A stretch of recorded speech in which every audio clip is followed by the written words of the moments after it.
নমস্কার, বাংলা স্ফিয়ারে আপনাদের যথারীতি স্বাগত জানাচ্ছি। আজ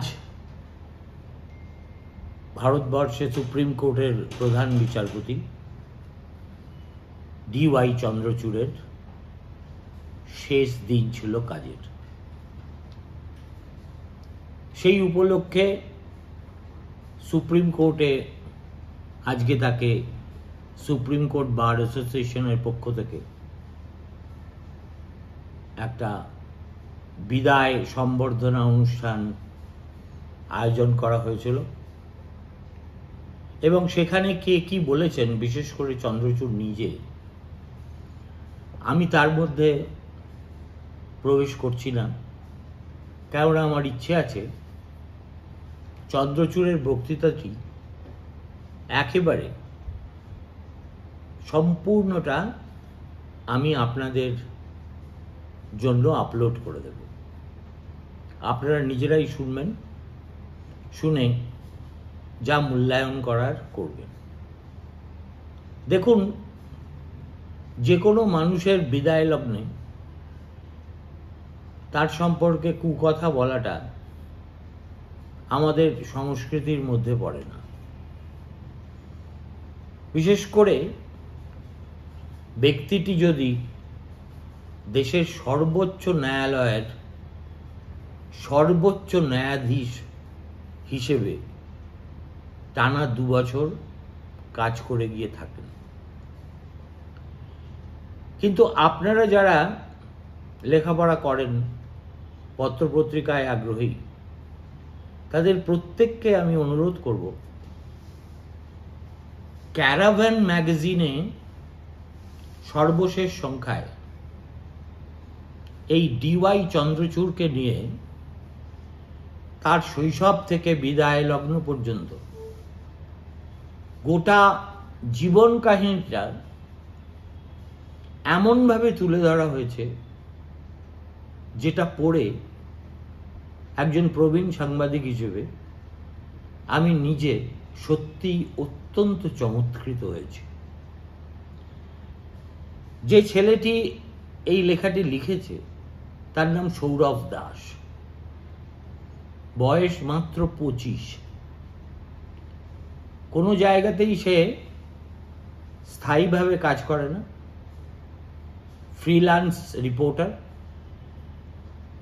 তবে এমনকি ল তার অধীত বিদ্যার মধ্যেও নেই, তা সত্ত্বেও এইটুকু একটা বাচ্চা ছেলে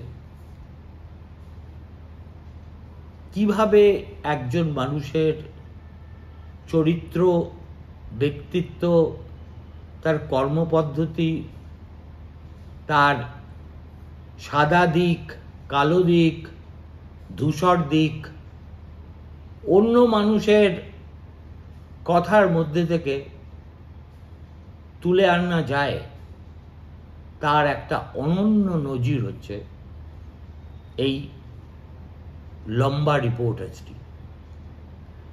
এটা প্রায় 40-50 পাতা লম্বা। পড়তে গেলে হাতে একটু সময় নিয়ে পড়তে হবে, কিন্তু একবার পড়া শুরু করলে আপনি শেষ করতে পারবেন না। লেখাটার নাম হচ্ছে, শিরোনাম হচ্ছে performative justice, the equivocation of DY Chandrachud. একজন মানুষ কিভাবে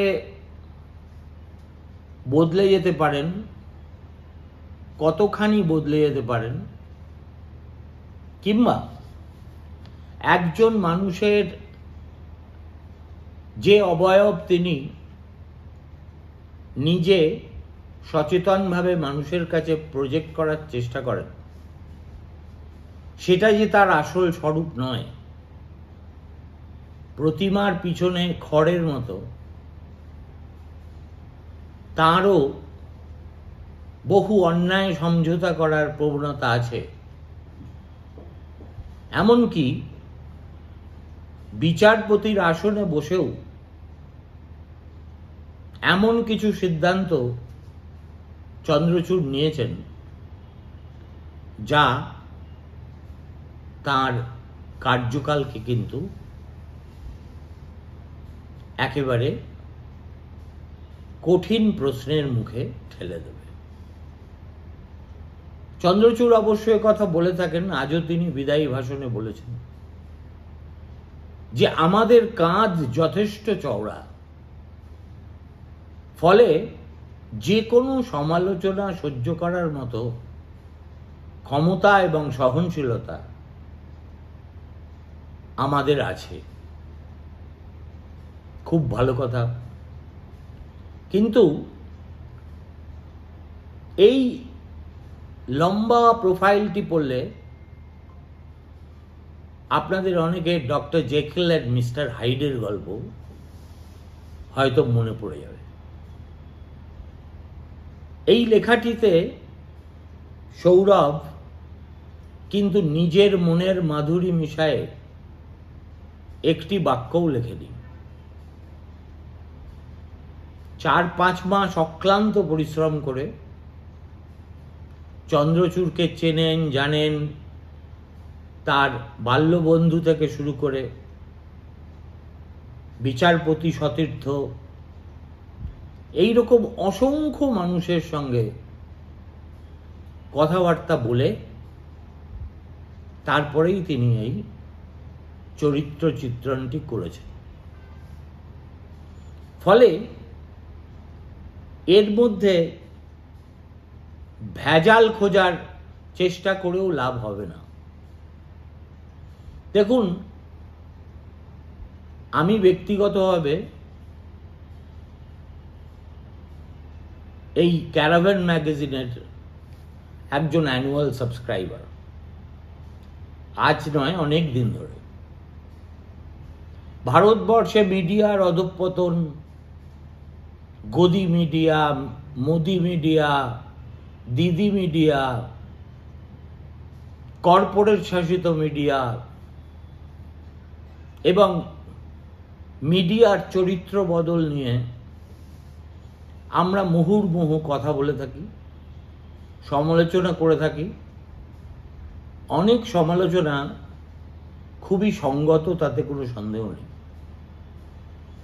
কিন্তু এই ভারতবর্ষেই এমন কিছু পত্রপত্রিকা আছে, এমন কিছু পোর্টাল আছে, যারা সনাতনী সাংবাদিকতার যে ধর্ম, সেই ধর্ম থেকে এক চুলো বিচ্যুত না হয়ে কিন্তু তাদের কাজটি নিঃশব্দে করে যাচ্ছে।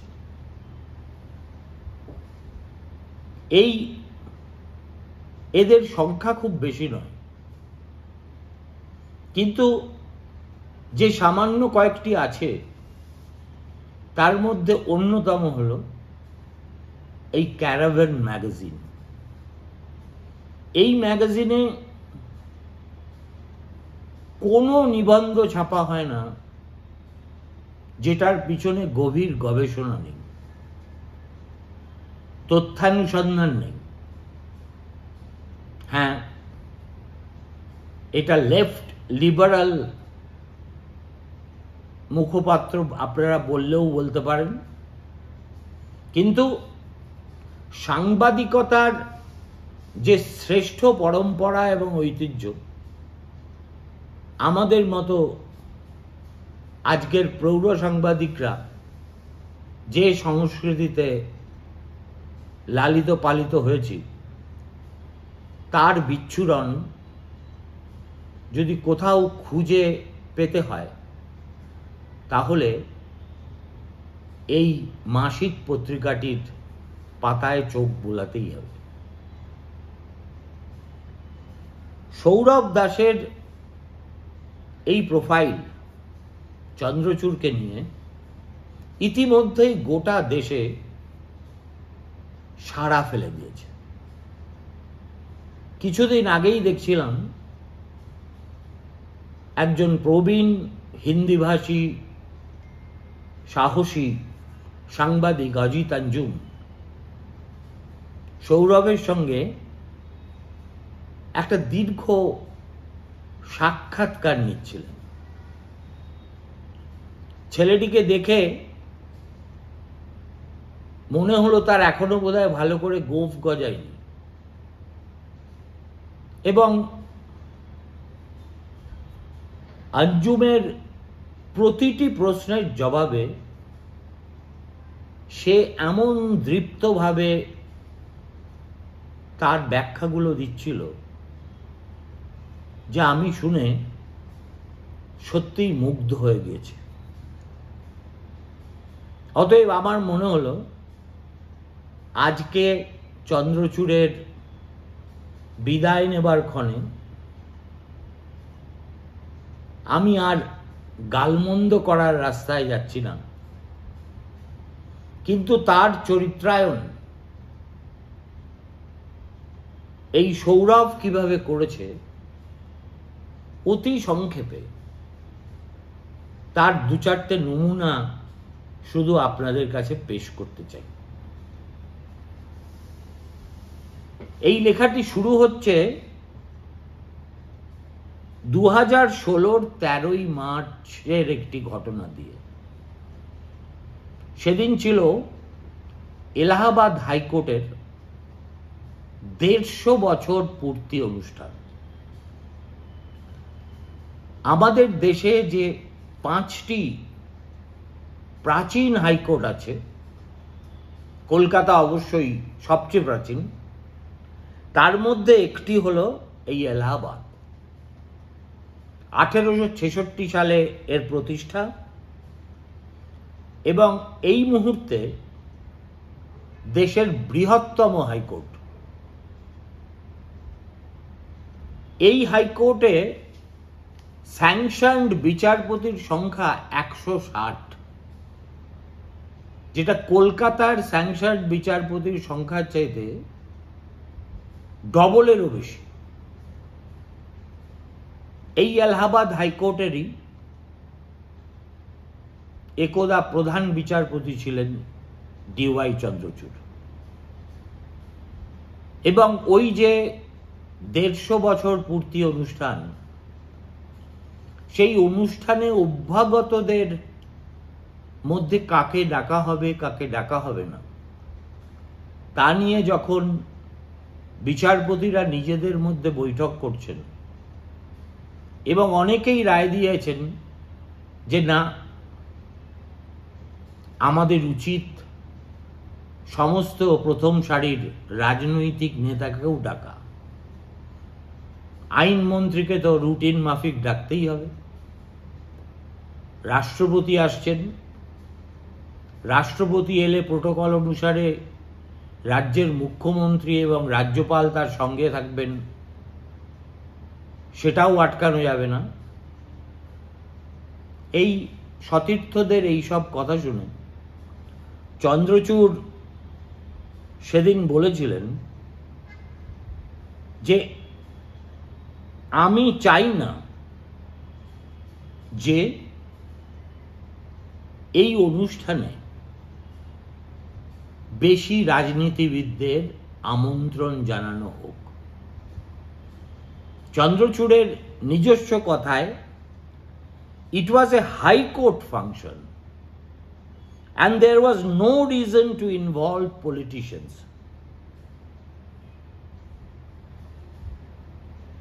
সেই সময় চন্দ্রচূড়ের সতীর্থ এক জাজ, যিনি এখন অবসর নিয়েছেন, সৌরভকে বলেছেন এই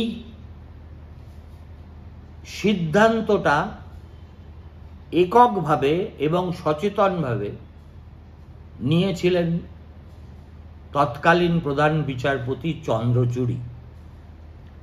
কেননা তিনি বিশ্বাস করতেন in the doctrine of separation of powers, অর্থাৎ যে ডক্ট্রিনের অর্থ হলো সরকারের 3টি সবচেয়ে গুরুত্বপূর্ণ অঙ্গ, আইনসভা, প্রশাসন এবং বিচার বিভাগ তারা প্রত্যেকেই স্বাধীনভাবে কাজ করবে। চন্দ্রচূড়ের সেদিন মনে হয়েছিল হাইকোর্টের নিজস্ব অনুষ্ঠানে বেশি রাজনীতিবিদদের আমন্ত্রণ জানালে এই যে বিচার বিভাগের স্বাধীনতা তার মর্যাদা রক্ষা করা যাবে না। সেই মানুষ তার বিদায় লগ্নে 8 বছর পরে দেশের প্রধানমন্ত্রী নরেন্দ্র মোদীকে আমন্ত্রণ জানালেন তার বাড়ির গণেশ পুজোর অনুষ্ঠানে। আত্মপক্ষ সমর্থনে চন্দ্রচূড় বলেছেন এর মধ্যে কোনো অন্যায় নেই, কারণ এটা একটা প্রাইভেট অনুষ্ঠান। কিন্তু তার এই ছেদ যুক্তিতে চিড়ে কিন্তু ভেজেনি। কেননা এই যে অনুষ্ঠানে প্রধানমন্ত্রী উপস্থিত থাকছেন এবং গোটা পুজো পার্বণটা ভিডিও রেকর্ডেড হচ্ছে, সেটা ভাইরাল হবে, এ সব কিছুই কিন্তু চন্দ্রচূড়ের জানা ছিল। অতএব এটা নিছকই একটা ব্যক্তিগত অনুষ্ঠান এবং তাতে প্রধানমন্ত্রীর যোগদান, এই ধরনের মন্তব্য করা আসলে পাপস্খলন করার একটা খুবই ছেলে মানুষই চেষ্টা মাত্র। 8 বছরের মধ্যে 2016 সালে যে ভদ্রলোক রাজনীতিবিদদের সংস্রব এড়িয়ে চলাকেই বিচারপতির ধর্ম মনে করতেন, 2024-এ তার পরিচয় হয়েছিল একজন কনফর্মিস্ট বিচারপতি হিসেবে, যিনি এই তথাকথিত এক্সিকিউটিভের সঙ্গে পদে পদে সমঝোতা করে, এমনকি কোনো কোনো ক্ষেত্রে যা তার আদৌ করার কথা ছিল না সেই সব কাজ করে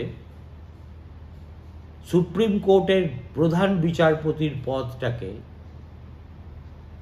একেবারে কলুষিত করেছেন। এই দীর্ঘ নিবন্ধে তার অনেক নজির আছে। সবচেয়ে দুঃখজনক নজির হচ্ছে সুপ্রিম কোর্ট বা হাইকোর্ট বিচারপতি নিয়োগের ক্ষেত্রে এই যে কলেজিয়ামের সিদ্ধান্ত, সেই সিদ্ধান্ত গ্রহণের আগে নিয়মিত সরকারের সঙ্গে পরামর্শ করে নেওয়া, আমার এটা জানাই ছিল না। এই পরামর্শ করার কোনো প্রয়োজনই নেই, তার কারণ নিয়ম হচ্ছে সুপ্রিম কোর্ট কলেজিয়াম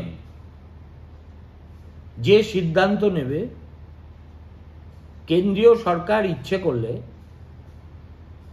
তাতে আপত্তি তুলতে পারে, কিন্তু কলেজিয়াম যদি আবার দ্বিতীয়বার সেই একই তালিকা বা একই নাম পাঠায়, সরকার তাতে সম্মতি জানাতে বাধ্য। অথচ সুপ্রিম কোর্টে চন্দ্রচূড়ের সতীর্থ বিচারপতিদের মধ্যে বেশ কয়েকজন সৌরভকে বলেছেন, আমরা দেখে অবাক হয়ে গেছি যে প্রতিটি নাম নির্বাচনের আগে চন্দ্রচূড় একবার করে সরকারের ভারপ্রাপ্ত লোকেদের সঙ্গে আগাম পরামর্শ করে রাখছেন। আপনাদের স্মরণে থাকতে পারে ওড়িশার প্রাক্তন প্রধান বিচারপতি মুরলীধর তাকে সুপ্রিম কোর্টের বিচারপতি না করার জন্য চন্দ্রচূড়ের প্রবল সমালোচনা হয়েছিল সেই সময়। কেননা একজন নিষ্ঠাবান, আদর্শবান, সৎ, নিরপেক্ষ এবং নির্ভীক বিচারক হিসেবে মুরলীধরের সুনাম ছিল। যখন কলেজিয়ামের বৈঠকে বাকি বিচারপতিরা চন্দ্রচূড়কে বলেন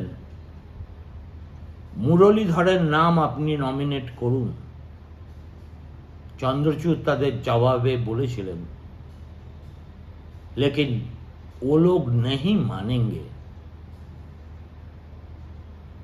তার মানে প্রধান বিচারপতির চেয়ারের যে মর্যাদা সেটা একেবারে তার যে মৌলিক ভিত্তি, অর্থাৎ স্বাধীনভাবে সরকারের প্রভাব মুক্ত হয়ে বিচারপতি নিয়োগ, এবং যেটা ভালো হোক মন্দ হোক ভারতবর্ষের সুপ্রিম কোর্টের একটা গৌরবজনক ঐতিহ্য ছিল, সেটা কিন্তু তার জমানায় এসে এই চন্দ্রচূড় একেবারে ঘেঁটে দিয়ে গেলেন। তার এই 2 বছরের কার্যকালের মধ্যে যতজন সুপ্রিম কোর্টের বিচারপতি হয়ে এসেছেন তাদের মধ্যে বেশিরভাগই হচ্ছেন কেন্দ্রীয় সরকারের নমিনি।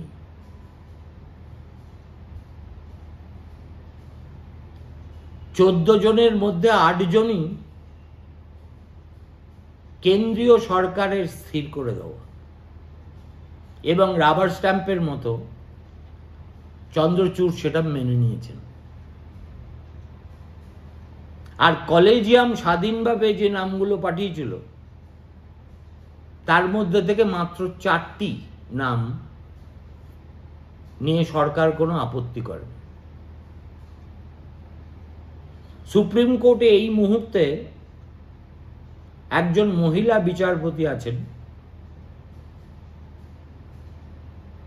যিনিও একইভাবে কেন্দ্রীয় সরকারের মনোনীত ব্যক্তি হিসেবেই সুপ্রিম কোর্টে প্রবেশ করেছেন। মহিলা বিচারপতি,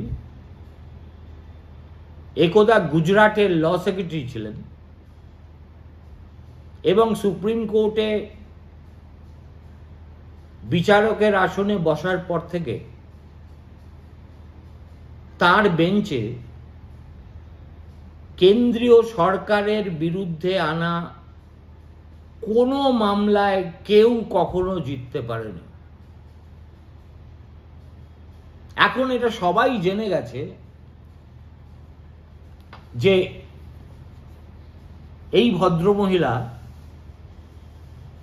এমন কোনো অর্ডার দেবেন না যাতে কেন্দ্রীয় সরকারের কোনো রকম বিড়ম্বনা হয়। এমনকি প্রধান বিচারপতিকে টপকে গিয়ে নিজের মর্জিমাফিক বেঞ্চ গঠন করে কোন মামলা তিনি শুনবেন সেটাও তিনিই বেছে নিয়েছেন, এমন দৃষ্টান্তও আছে। যখন জিজ্ঞেস করা হয়েছে চন্দ্রচূড়কে যে 16 নম্বর পজিশনে যে জাজের অবস্থান তেমন একজন নবাগত ডিকটেশনের কাছে প্রধান বিচারপতি নথি স্বীকার করছেন কেন, চন্দ্রচূড় তার সদুত্তর দিতে পারেননি। অর্থাৎ বাইরে নিজের যে ভাবমূর্তি তিনি সচেতনভাবে প্রতিষ্ঠা করার চেষ্টা করেছিলেন, আসল কাজের ক্ষেত্রে দেখা গেছে তিনি ঠিক উল্টো পথে হেঁটেছেন। এর পাশাপাশি এই চরিত্রায়নে কয়েকটি বিশেষ মামলার প্রেক্ষাপট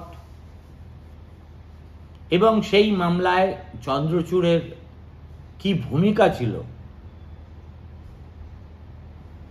একেবারে খুল্লা সৌরভ সেটাও লিখেছেন।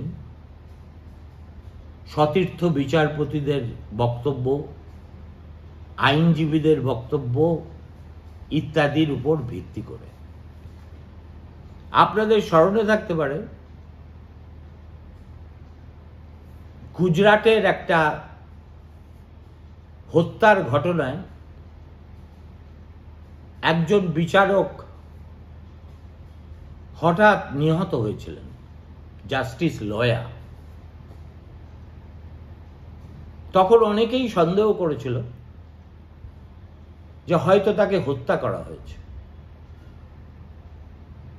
সরকার যেভাবে বিষয়টাকে একটা ন্যাচারাল ডেথ হিসেবে দেখানোর চেষ্টা করছে, যেভাবে ইনকোয়েস্ট করা হয়েছে, পোস্টমর্টেম করা হয়েছে, তাতে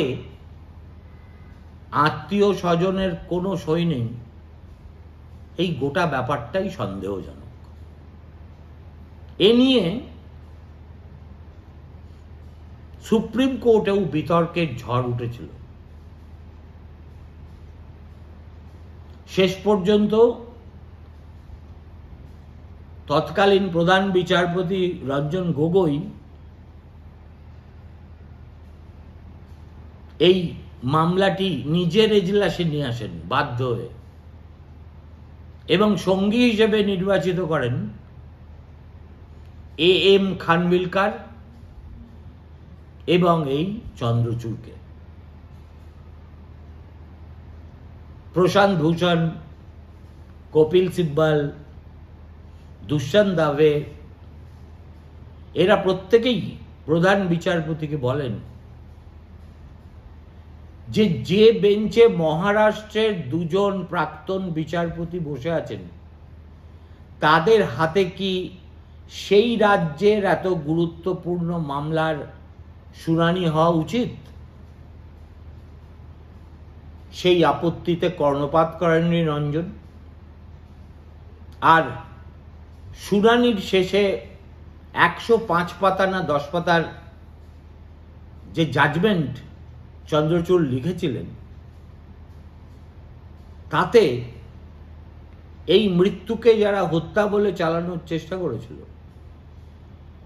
তাদের বিরুদ্ধে এমন সব রূঢ় নেতিবাচক মন্তব্য করা হয় যেটা অকল্পনীয়। অযোধ্যা নিয়ে তার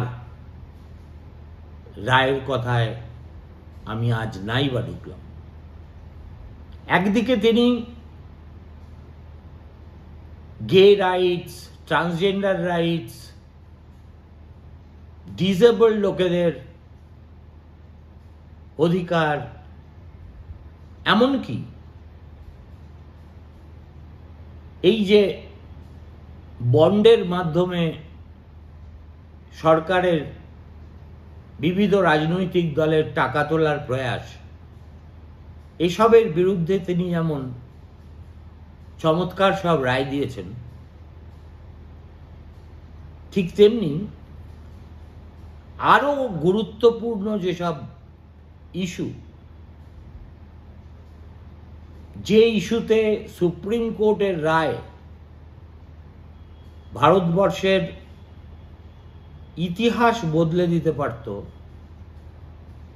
সেই সব জায়গায় চন্দ্রচূড় আর চূড়ায় বসে থাকা প্রধান বিচারপতির মতো আচরণ করেননি, করেছেন কেন্দ্রের শাসকের অলমোস্ট অনুগত একজন সেবক হিসেবেই। তার মতো একজন স্কলারলি মানুষ, যার লেখাপড়া, বুদ্ধি, প্রজ্ঞা, যার রায়দানের ভাষা, এসব নিয়ে প্রশ্ন কখনো ওঠেনি, কোনোদিন উঠবেও না। সেন্ট স্টিফেন্স কলেজের ছাত্র, হার্ভার্ড ল স্কুলের ছাত্র, সুপ্রিম কোর্টের দীর্ঘতম সময়ের প্রধান বিচারপতির সন্তান, চন্দ্রচূড়ের অ্যাচিভমেন্টের খাতায় কাগজে কলমে এমন অনেক কিছু আছে যার সঙ্গে পাল্লা দেওয়া খুব কঠিন। তাছাড়া তিনি সুবক্তা, চমৎকার কথা বলেন। কিন্তু এটা গেল মুদ্রার একটা পিঠ। আমরা যারা এই পিঠটা দেখেই একদা তাকে নিয়ে ধন্য ধন্য করেছিলাম, চমৎকৃত হয়েছিলাম, তখন আমরা এই আধারের দিকটা সম্পর্কে ওয়াকিবহালই ছিলাম না। পশ্চিমবঙ্গের মামলাগুলি নিয়ে তার উপর্যুপুরি টালবাহানা, সর্বোপরি ক্যারাভেনে প্রকাশিত এই চমৎকার দীর্ঘ নিবন্ধটি আমাদের চোখের পট্টি খুলে দিয়েছে। অতএব আমি আপনাদের অনুরোধ করব, পারলে অবশ্যই এই লেখাটি একবার পড়ে নেবেন। নমস্কার।